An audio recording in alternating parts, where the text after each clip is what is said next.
We just got some very important inflation data for the month of October that the Federal Reserve, I think, will want to see and will like to see, showing that their fight against inflation with higher interest rates is working. Month over month, the PCE inflation numbers came in unchanged from the prior month.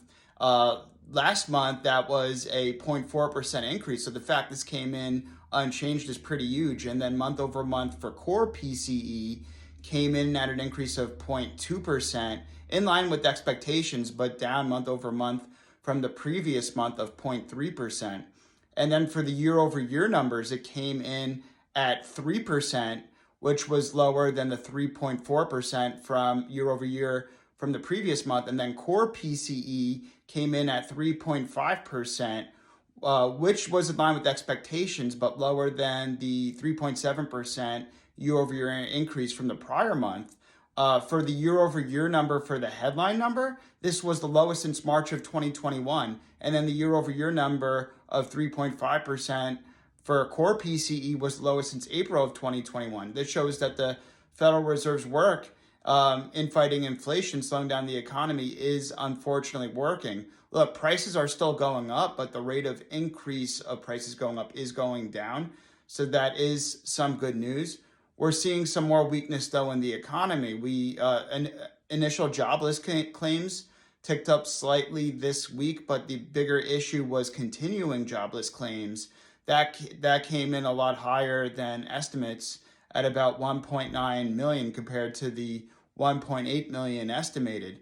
So that shows that Americans are still having some trouble, finding jobs. Unfortunately, that's what the Federal Reserve wants to see. They want to see a cooling labor market in their fight against inflation. And then we also saw that pending home sales hit a very low level.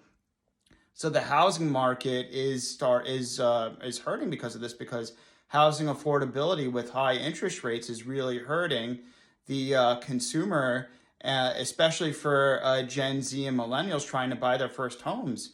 Housing affordability is really tough, and especially with interest rates, 30-year mortgage rates between 7 to 8%. We also have reports that OPEC Plus is cutting an additional 1 million barrels of oil a day on top of the 1 million barrels of oil already cut by Saudi Arabia. They're extending those production cuts and adding an additional 1 million barrels of oil a day in order to stabilize the oil markets, because OPEC Plus really wants a barrel of oil to trade in the $80 range. It was oil lost about 20% recently and was in a mini bear market. Oil initially popped earlier this morning and was slightly above $80, but is now trading in the high 70s after this news. Stay tuned on that. I'm curious to see why the market's interpreting that additional production cuts, making oil go back down into the high 70s from about $80 earlier this morning. And then lastly, I want to go back into what Bill Ackman said yesterday, although he expects that the Fed will cut rates in the first quarter of next year. In my honest opinion, although that's possible, because we're starting to see some weakness, I don't think that'll be the case. The Federal Reserve is really trying to fight inflation by keeping rates higher for longer. And I don't think they want to cut rates unless they really have an excuse to. Even if inflation comes down, I think they really want to see inflation not only hit 2% year over year, but possibly go into the high 1% range before they even consider cutting rates. I still think they will cut rates next year, but just later on, possibly maybe into the late second half of the year, maybe beginning in the third quarter. But if the economy still stays strong and resilient, it's possible that those cuts could be delayed all the way into the fourth quarter of next year. Look, Bill Ackman is a notable and legendary investor, and he could be right. But I don't think the Fed will cut rates unless something in the economy really breaks. I think that when the Fed really does start cutting, they'll do it gradually, at least hopefully.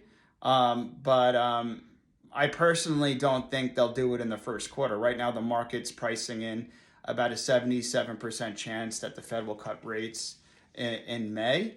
I think the market's getting slightly ahead of itself. And honestly, right now, because I think the market's starting to get a little bit ahead of itself in rate cuts, although I think we'll still have a good Santa Claus rally into year end, I think I'm gonna take some chips off the table, maybe raise about 5% of cash to deploy. When the market, because right now I think the market's a little bit short term overbought, and I would like to use about that 5% of cash to buy when I think the market goes in the lower end of the current trading range.